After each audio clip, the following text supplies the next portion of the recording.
We are only just beginning to understand what the rivalry between Jannik Sinner and Carlos Alcaraz has become. These two players have dominated the sport in a way we haven't seen since the golden era of Federer, Nadal, and Djokovic. They've split the last 8 Grand Slam titles between them, and every time they step on court, it feels like we're watching history unfold. But what makes this rivalry even more interesting is how honest these guys are about each other. They're not caught up in the old-school mentality of pretending their opponent doesn't have advantages. Instead, they study each other, learn from each other, and most importantly, they're willing to admit what the other person does better. After losing to Alcaraz in the US Open final in September 2025, Jannik Sinner did something that really caught my attention. In his post-match press conference, the Italian was brutally honest about why he lost and what separates him from his biggest rival. And when you really dig into what he said, it reveals so much about the future of their rivalry and what it takes to compete at the absolute highest level of tennis today. Sinner essentially pointed out that Carlos Alcaraz has mastered something that might be the most important skill in modern tennis, something that very few players on tour can do at the level Alcaraz does it. And the crazy part is, Sinner knows this is what he needs to add to his own game if he wants to keep up. If you're a tennis fan who wants to see how the next generation is evolving the sport, make sure you stick around, because we're breaking down exactly what Sinner said and why it matters for the future of this rivalry. And if you enjoy deep dives into tennis strategy and the mental side of the game, hit that subscribe button because we're bringing you this kind of analysis all the time. So what exactly did Sinner say that was so revealing? Well, after his 4-set loss to Alcaraz at Flushing Meadows, Sinner admitted something that most champions would never say out loud. He said he was predictable. He talked about how during the entire US Open, he hadn't attempted a single serve and volley, hadn't used many drop shots, and basically stuck to the same baseline game plan, match after match. And while that approach had gotten him to the final on a 27-match winning streak on hard courts, it left him completely unprepared when he faced someone like Alcaraz, who refuses to play the game in a predictable way. Sinner specifically said that when you reach the point where you're playing against Carlos, you have to go out of your comfort zone, and he simply wasn't ready for that. The Italian recognized that his rival did many things during the match, changed up the game constantly, and that this variety is fundamental to Alcaraz's playing style. But here's where it gets really interesting. Sinner went even further and made a comment that I think reveals exactly what he believes Alcaraz does better than anyone else on tour. When asked about trying to develop more variety in his game, Sinner said something along the lines of, "Carlos does that very well and might be the best at it." He acknowledged that Alcaraz changes things up constantly, goes to the net, hits drop shots, uses slice, and basically keeps opponents guessing on every single point. Then Sinner added something that I found both humble and strategic. He said he'll never be like Alcaraz in that regard, because he'll always be the player he is, but that it's necessary to push himself into zones where he doesn't feel comfortable as a player. The goal is that when he returns to his comfort zone, he'll be a better player overall. Think about what this means for a second. Here's Jannik Sinner, a 4-time Grand Slam champion at just 24 years old, the guy who dominated the 2024 and 2025 seasons with some of the most clinical baseline tennis we've ever seen, admitting that his game isn't complete enough to consistently beat his biggest rival. He's not making excuses or blaming it on a bad day. He's looking at the tactical reality of what happened on court and saying, yeah, I need to fundamentally expand my game if I want to stay at this level. That kind of self-awareness and willingness to evolve is exactly why this rivalry is going to define the next decade of tennis. Neither player is satisfied with what they've already accomplished, and they're both using each other as the measuring stick for where they need to go next. Now, let's talk about what variety actually means in the context of modern tennis, because I think this is where a lot of casual fans might not fully appreciate what Alcaraz is doing. When we say variety, We're not just talking about hitting different types of shots for the sake of it. We're talking about the ability to manipulate the rhythm of a match, to keep your opponent off balance, to force them to make split-second decisions that can go wrong, and to create opportunities where there shouldn't be any. Carlos Alcaraz has this ability in a way that almost no one else on tour possesses. He can be 3 meters behind the baseline, defending for his life on one shot, and then 2 seconds later, he's at the net finishing off a drop shot winner. He can play 5 straight points with heavy topspin ground strokes from the baseline, and then suddenly throw in a sliced forehand approach that completely changes the geometry of the point. According to analysis from tennis data experts, Alcaraz hits around 30% of his shots with some kind of variation, whether that's drop shots, volleys, topspin angles, or slice. Compare that to someone like Sinner, whose game is built around what the experts call core shots, which are standard topspin strokes hit through the baseline. Sinner leads the tour in that category, which makes sense because his baseline game is absolutely lethal. He can pound ground strokes with precision and power that wears down almost everyone on tour. But Alcaraz isn't even in the top 10 for core shots because he doesn't rely on coast-to-coast ground stroke rallies the same way Sinner does. Instead, Alcaraz mixes things up so much that you never quite know what's coming next, and that unpredictability is what makes him so dangerous. In the US Open final, we saw this play out in real time. Alcaraz came out swinging with incredible variety right from the start. He was using his backhand slice to disrupt Sinner's rhythm, forcing the Italian to hit with more height and spin than he wanted. He was coming forward to the net at unexpected moments, taking time away from Sinner and putting pressure on him to make perfect passing shots. He was hitting drop shots that forced Sinner to change direction and cover the court in ways he hadn't needed to do in his previous matches. And perhaps most impressively, Alcaraz was using his famous fake drop shot, where he sets up like he's going to hit a drop shot, gets his opponent moving forward, and then slices a deep forehand to the back of the court instead. It's the kind of shot that requires incredible feel, perfect timing, and a willingness to take risks in the biggest moments.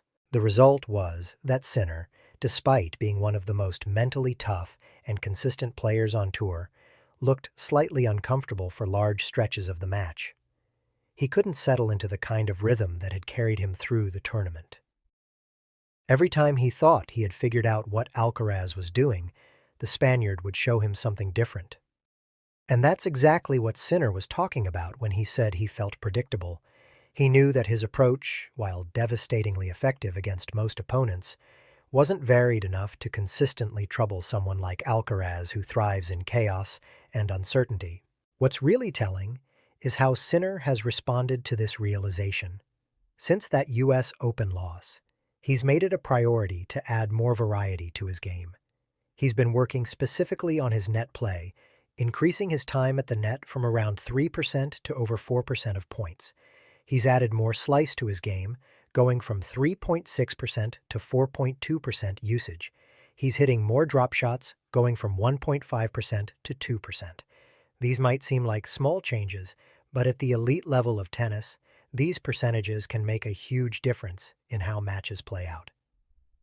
Sinner has also been working on his serve, making technical adjustments to add more variety in placement and spin. The goal isn't to completely reinvent his game, but to add enough unpredictability that opponents like Alcaraz can't just sit back and wait for the baseline rally. The fascinating thing is that this isn't a one-way street. While Sinner is working to add more variety, Alcaraz has been working to shore up the more traditional parts of his game. He's improved his serve significantly, which was a weakness earlier in his career. At the US Open, he was broken just 3 times the entire tournament, which is absolutely ridiculous when you think about it. He's also worked on being more solid from the baseline, reducing the unforced errors that used to plague him in big matches.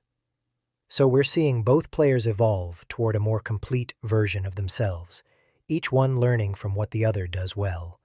It's the kind of rivalry that makes both players better, and that's exactly what happened during the Federer-Nadal-Djokovic era. Let me also point out something that I think gets overlooked in discussions about this rivalry. When Sinner talks about Alcaraz's variety and unpredictability, he's not just talking about shot selection. He's also talking about the mental and emotional unpredictability that Alcaraz brings to the court. Carlos plays with this fearless joy that allows him to attempt shots that other players wouldn't even consider. He's willing to go for a drop shot at 30-40 in a crucial game. He's willing to try a between-the-legs shot in a Grand Slam final. He celebrates great shots from his opponent with genuine appreciation because he loves the competition itself. That emotional freedom is part of what makes him so unpredictable because he's not playing scared or tight in the big moments. He's playing to express himself and to win on his own terms. Sinner, by contrast, has this incredible mental fortress that allows him to stay calm and focused no matter what's happening. He doesn't let emotions dictate his game plan.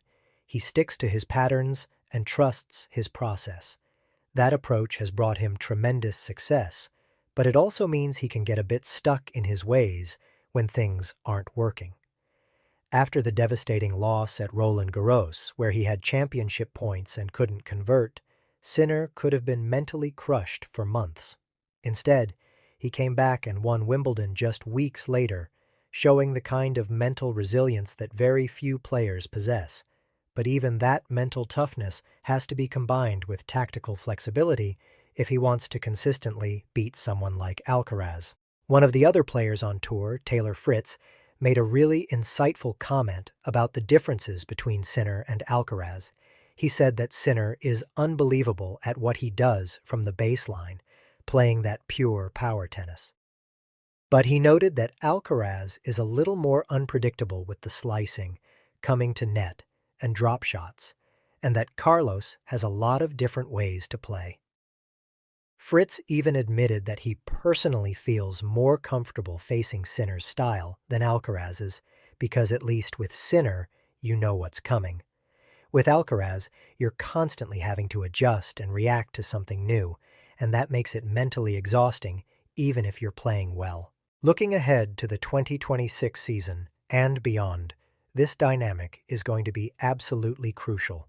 Both players are on the verge of completing a career Grand Slam.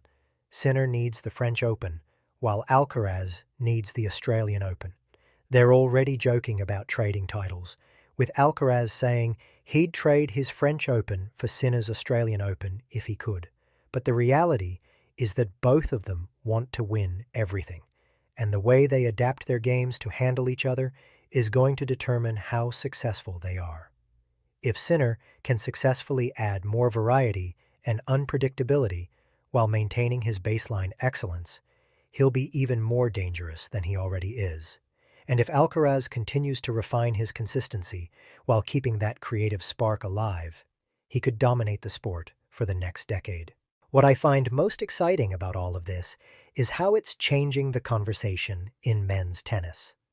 For years during the Big Three era, the discussion was always about who had the best forehand, the best serve, the best return.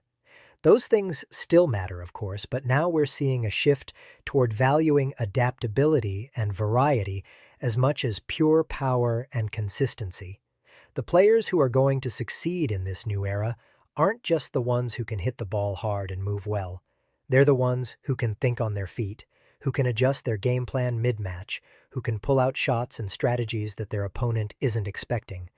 That's the challenge that Alcaraz is presenting to everyone on tour, and that's what Sinner is working so hard to answer. It's also worth noting that this kind of honest self-assessment from elite athletes is relatively rare. We're used to champions who project confidence at all times, who never admit weakness, who always have an excuse ready when they lose. But Sinner's willingness to say, yeah, I was predictable, I need to change, I need to be more like what my rival does well, that's a different mindset. It's the mindset of someone who cares more about long-term excellence than short-term ego protection. And honestly, that might be the most important thing he learned from that US Open loss. It's not enough to be great at one thing. You have to be willing to evolve, to take risks, to potentially lose some matches in the short term while you develop new skills for the long term. As we head into the Australian Open and the rest of the 2026 season, keep an eye on how Sinner incorporates these changes into his game. Watch for those moments when he comes to net unexpectedly, when he throws in a drop shot at a crucial moment, when he uses slice to change the rhythm. Those are the signs that he's serious about this evolution. And when he does inevitably face Alcaraz again in another final, because let's be honest, we all know it's going to happen, pay attention to how their styles clash. It won't just be about who's hitting the ball better on that particular day. It'll be about who's done a better job of adding to their game while staying true to what makes them special. The beauty of this rivalry is that it's bringing out the best in both players. They're not content to just beat everyone else. They're obsessed with beating each other, and that obsession is driving them to constantly improve and evolve. Sinner's admission that Alcaraz does variety better than anyone isn't a sign of weakness. It's a sign of a champion who understands what it takes to stay at the top. And the fact that he's willing to work on that aspect of his game, even if it means stepping out of his comfort zone and potentially losing some matches along the way, shows the kind of long-term thinking that separates the good from the great. So, the next time you watch these two play, whether it's against each other or against someone else, think about this conversation. Think about how Sinner is trying to become more unpredictable, how Alcaraz is trying to become more solid, and how they're both pushing each other to be complete players. Because that's what makes tennis beautiful. It's not just about who can hit the ball hardest or run the fastest. It's about strategy, adaptation, creativity, and the constant pursuit of improvement. And right now, nobody embodies those qualities better than Carlos Alcaraz and Jannik Sinner.